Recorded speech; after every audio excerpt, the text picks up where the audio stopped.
first gear. It's all right.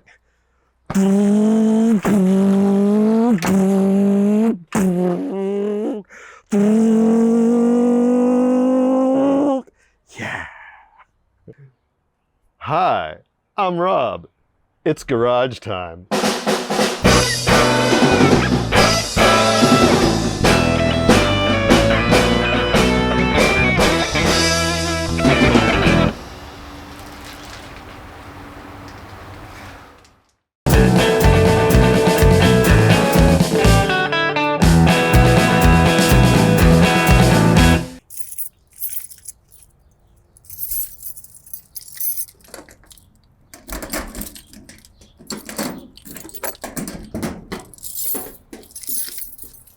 So a couple of weeks ago, my son Cody came out to help me retrieve some fairly significant treasure. And when we got it back to the house, I mentioned to him that when I told Pam that I was going to get this stuff, she had asked me, did you make room for the new stuff in the garage? And he turned to me and quite seriously said, Dad, you don't have enough room for the stuff you already have.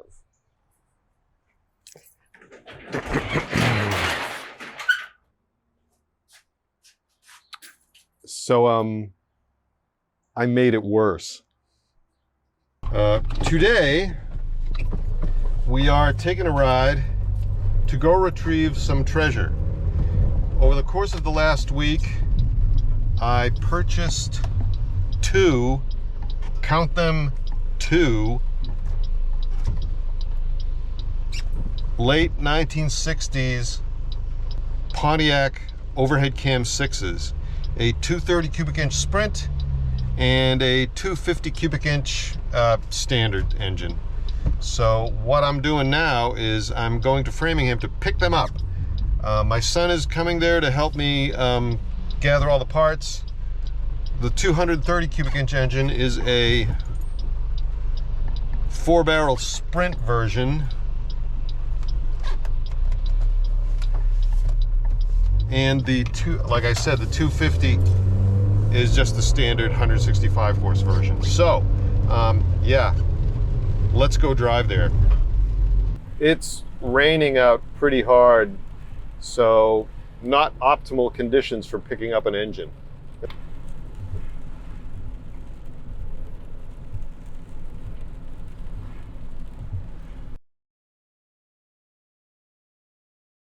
Well, we're on our way home. There's part of the treasure.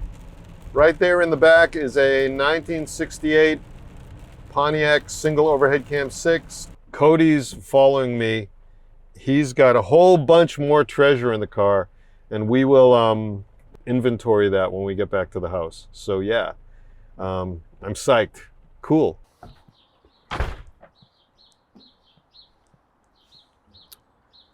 Well, I am out of doors. As you can see, I have my hood on, although it seems to have stopped raining. When we got to Paul's storage container in Framingham, it was absolutely pissing down, as the British like to say. Oh, I'm wearing the wrong shoes. Oh well, doesn't matter. Yeah, so we got home and we unloaded Cody's car, and this is what we got.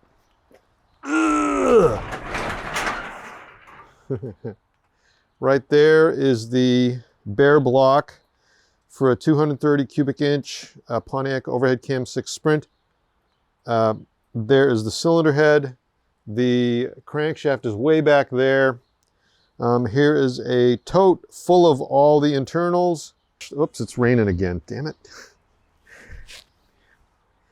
I had to rush to get all that stuff into the garage. Tomorrow we'll do some more sorting out. And then let's walk down the driveway a bit. Boom. I'm not going to take this stuff out of my car today because I don't feel like dealing with the rain. But here we have,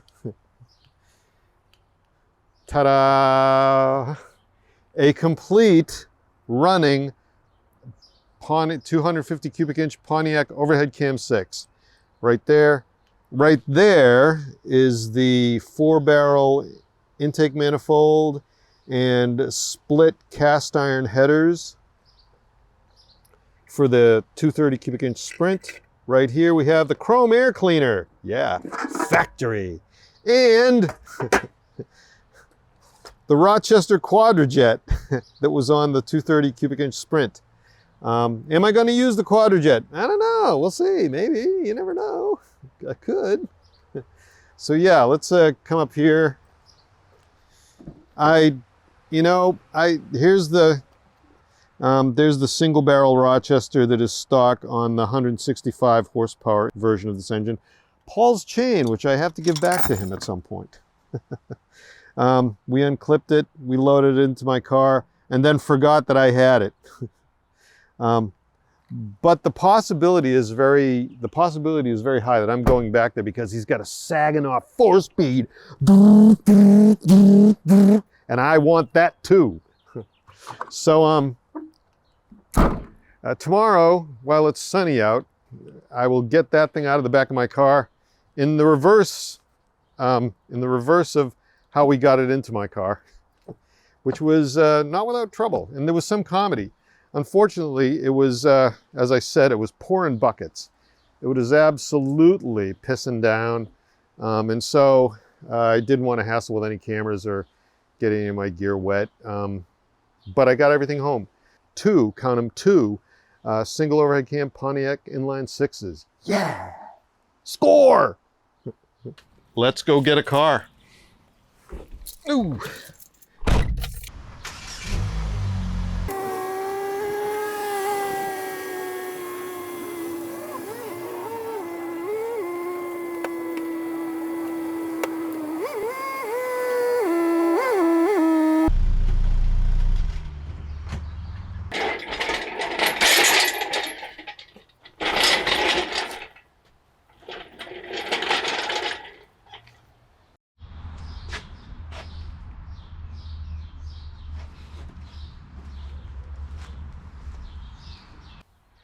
Okay, so what I'm going to do is take one of my 7,000 pound tow straps, see right here, and I've wrapped it around the back of the engine, and I'm going to tie a figure-8 knot in it, poke it through, and then bring the hook here, and then, yeah.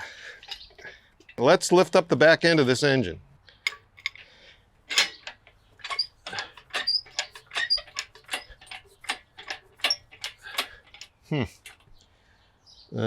Maybe not.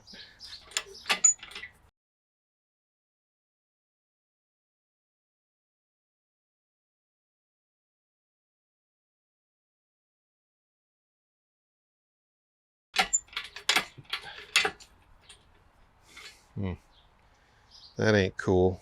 Yep. Well, it was a nice idea. This is going to be a struggle. So far, it already is.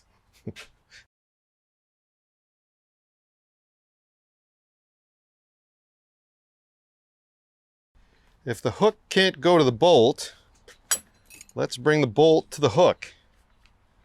How's that sound? 3/8/16 hardware. Yep. Poke it through the chain link like so. And then screw it in like so, and hopefully I won't wreck anything. There we go. Nice. Nice. Then we...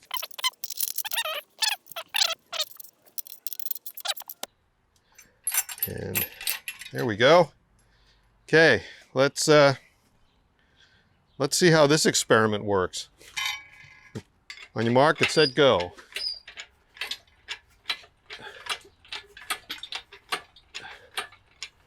Oh, there we go. That's not terrible.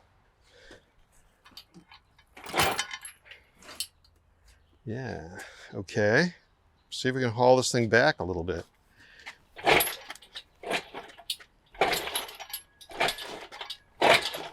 Oh, it's working. What do you know?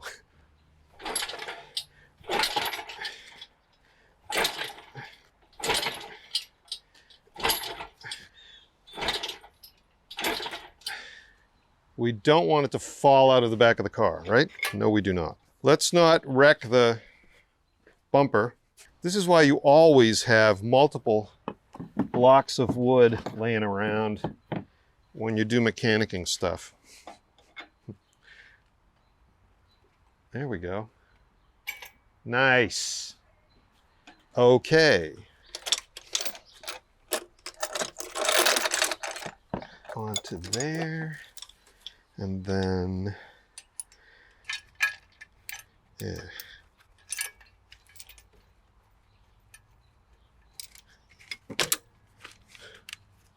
I think we've got a solid plan going on here. There we go.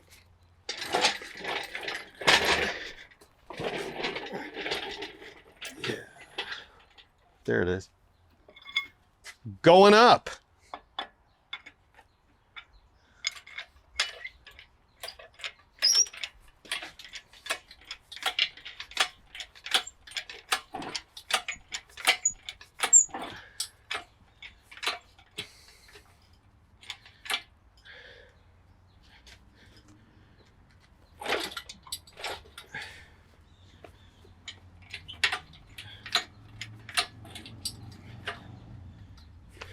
Ooh, ick.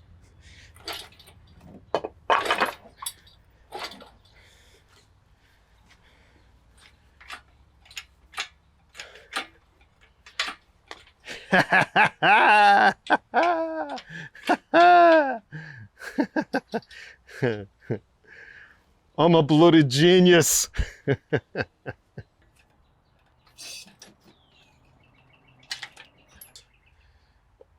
it forward one more link, and then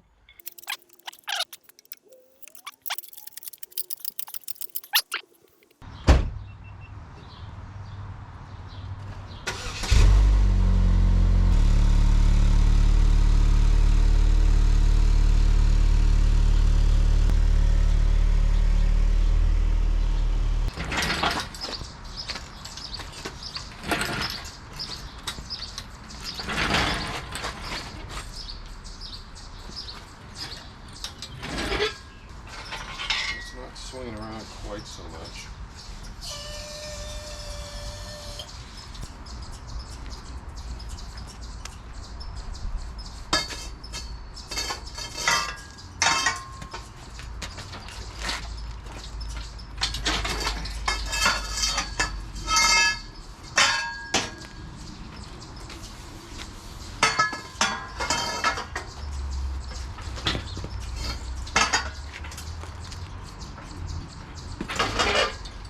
Go.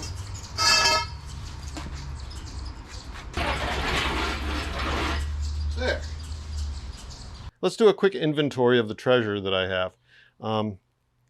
So right there and back, safety strapped to my, what I've come to consider my official engine dolly, is a 1968 250 cubic inch Pontiac single overhead cam engine. This is the base model with the single barrel carburetor, the Siamese log manifold, and the log intake manifold. This thing is good for 165 horsepower. And right here we have the second engine, which is a 1967 230 cubic inch Pontiac single overhead cam Sprint engine. And the thing that makes this a Sprint as opposed to the base engine is two things.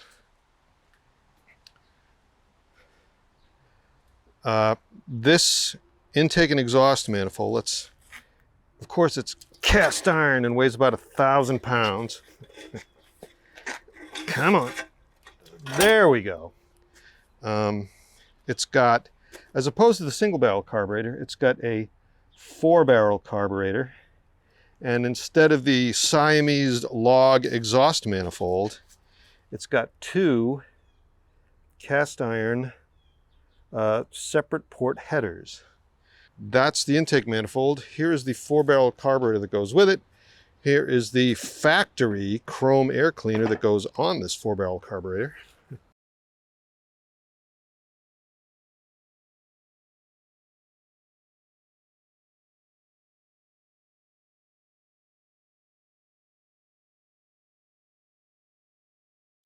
And right here, we have an interesting thing. The previous owner, Paul, had these on the engine in one of the pictures. As you can see, these are in fact small block Chevy individual tube headers that he has cut one tube off of. And it so happens, we will go demonstrate, it so happens that the exhaust port spacing on the Pontiac single overhead cam 6 is the same as a small block Chevy. So I can take this and do that and have me a set of headers. The thing I will have to do is trim this off, weld a plate over it, and block it off. So, more treasure. Brand new starter. And here's another starter nose, but this is for the wrong starter gear or for the wrong engine. And so I got it so that I have a functioning new solenoid. Brand new gasket set, right on. Here we have a set of 4 clone Weber DCOE carburetors, side draft carburetors with these nifty 3D printed intake manifolds. Paul told me that his plan had been to use these 3D printed manifolds to have some castings made. Will I do that? I'm not sure. But I have a set of DCOE Weber clones. Don't wreck the gasket, you nitwit.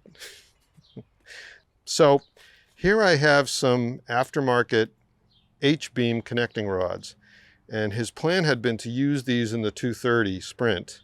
Because they're H section as opposed to I section, they're beefier and they will withstand high revs more readily than that. The problem being, these are the big end and the wrist pin end are not the correct size for the Pontiac overhead cam 6. This is each are a little bit small. I have to measure it to see how much. And then I've got this bin right here full of all the other parts that go with the 230. At any rate, yeah.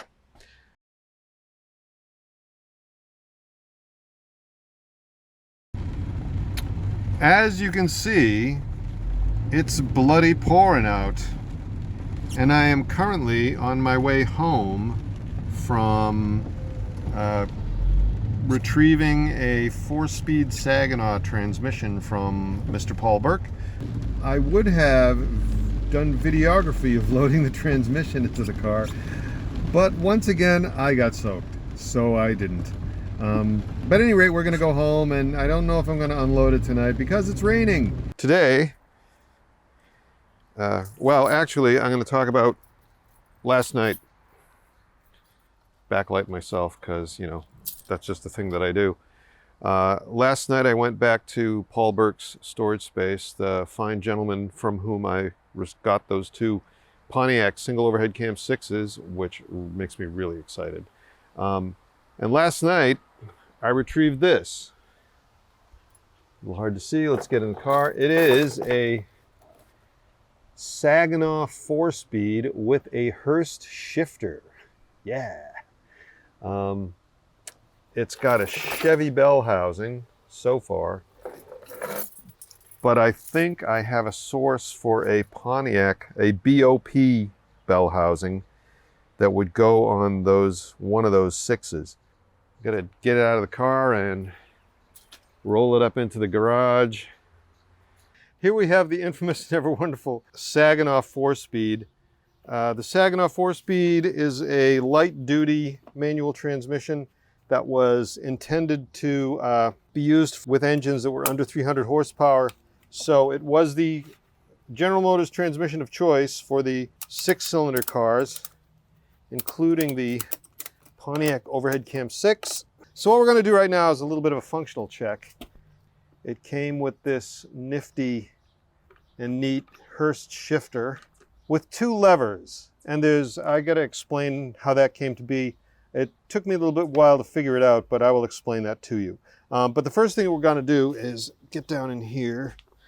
Turn the input shaft. It's in neutral right now. Pontiac overhead cam 6 spins clockwise. So I've got it in neutral right now. I am turning the input shaft and holding the universal joint on the output. And as you can see, the universal is not rotating. So we go over here, first gear, and there's first gear. There's second gear. You can see that the output shaft's spinning a little faster. Third gear spins even faster, and then fourth gear, it's a 1-to-1 ratio. So it's working okay. So now I want to go in reverse, so I put the lever back into neutral, and I take this lever and I push it. We'll be pulling it back from the driver's seat. Come on. There we go. And there is reverse. Okay, so everything works fine. Paul had told me that this transmission came out of a 56 Chevy, and it so happens that this mounting bracket assembly right here is the Hurst mounting bracket assembly for a 55 or 56 Chevy. This right here is unique, where it's, you know, 1, 2, 3, 4, and then reverse. There we go. See how that just went over center? Yeah, and see how it's pushing up on the 2-3 shift rod? Yeah. I was able to figure out why this thing has 2 levers. And what the deal is this shift mechanism right here is actually a Hurst Master Shift 3-speed shifter. I looked up the part number. The part number is right there. It's 3660001. And like I said, that's a Hurst Master Shift 3-speed shifter. With a 3-speed Saginaw, it would be reverse, first, second, third. Yeah. And so what I figure happened is whoever had that 56 Chevy put in the 3-speed shifter, but then decided they wanted a 4-speed transmission, got this 4-speed Saginaw, but didn't want to buy another Hurst shifter. So what they did was they got another lever, a shorty lever from another Hurst shifter, got a long through pivot bolt, and then here's the threaded ferrule from the 4-speed kit. This is a 4-speed kit, and this would have been the reverse lever for the 4-speed. And so we just bolted this lever on. The levers are mounted with 2 bolts. So these 2 bolt holes are the 2 bolt holes where this lever would have fit into the shift mechanism on whatever Hurst shifter this lever came from. And the reason I figured that's what happened is because Hurst makes really solid, well-engineered products, and they would not ever have designed a lever mechanism where you could go over center, and then if you go far enough, it actually starts pulling it out of reverse. And that's not in reverse anymore. Now it is, now it isn't. So yeah, somebody in this shifter's past had a 3-speed shifter that they wanted to put on a 4-speed. They needed to get reverse, so they added a lever by virtue of putting through a longer bolt, and then just slapping the lever on there, sticking the shift button, the rod button, onto the shifter, and threading it in just enough to make it to the shift arm on the transmission. I'm going to keep it this way, but I'm going to modify this lever so that the shift button is down here, about equivalent with these levers where it's supposed to be, so that when I go to shift into reverse, it's only going to go click like that. Neutral, reverse, okay? And then that'll be that. So yeah, that's my Saginaw 4-speed story. Here we have the 230, the 1967 230 cubic inch Sprint. And I've got it up on my old Summit engine stand. And what I did was I put the cylinder head back on to make it easier for me to lift this thing up and get it on the engine stand. And then, because that's just the easiest way to store the thing, I'm going to leave the head bolted on for a little while. As you can see, there are no internals. Here's the cam box with the cam still inside it. What we've got right here are all the guts for the 230. Pistons 1 through 6, which were helpfully marked. Here we have the main connecting rod caps, 1 through 6. We have, of course, the crankshaft. Now, it might look a little rusty, but that's only because I gave it a squirt of motorcycle chain lube to keep the journals from getting rusty. The infamous and ever wonderful external jack shaft drive for the oil pump, with the oil filter for the mechanical fuel pump and the distributor. Here is the oil pickup tube that would go into the sump, which is right over there. There's the oil pan, also known as the sump. Here's the water pump, which looks pretty new, actually. That thing looks fairly new. This right here is the plate for the front main seal on the engine, like so. Yeah. Which also has the front bolts for the oil pan. The oil filler tube. Right there on top of the sump is the backing plate for the front of the engine where the belt drive goes. Here is the bottom of the belt drive cover with the timing marks on it, which is great. Here is the upper belt drive cover. That right there is the back of the belt drive, which goes right here. It's the back of the belt drive cover, and it's got a timing mark on it as well, right there. Here's the dipstick with the dipstick tube. There's the front pulley with the harmonic balancer on it. Here is the crankshaft pulley for the timing belt. A bracket that I don't know what it's for. And of course the factory Sprint air. Oh look, there's even a ew. Ew. Garbage. And here's a bucket of bolts that, from what Paul told me when I picked the engine up, this has every bolt in it that goes with this engine.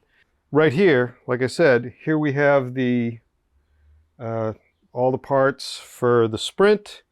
The standard engine is complete, and both of these things need to get cleaned up. Oh, and then there's something else that we can look at that I think is pretty groovy. This right here is an aluminum Pontiac.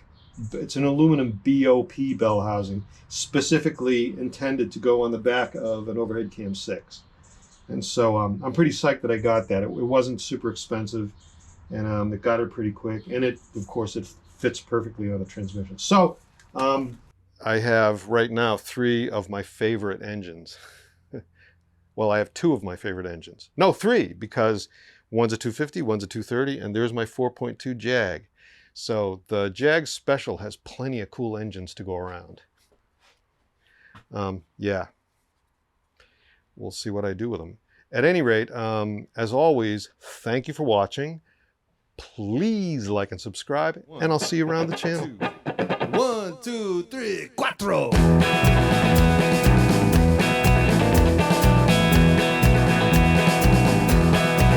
Well, my daddy, he raised stock cars a long, long time ago at New England's fastest quarter mile, good old Western Road.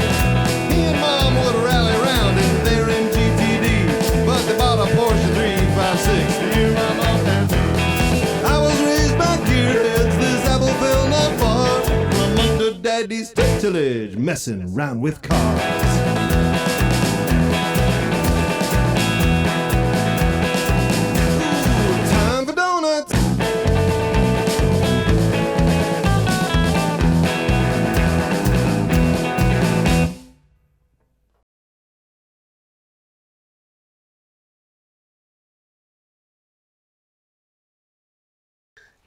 This thing weighs a quite literal ton.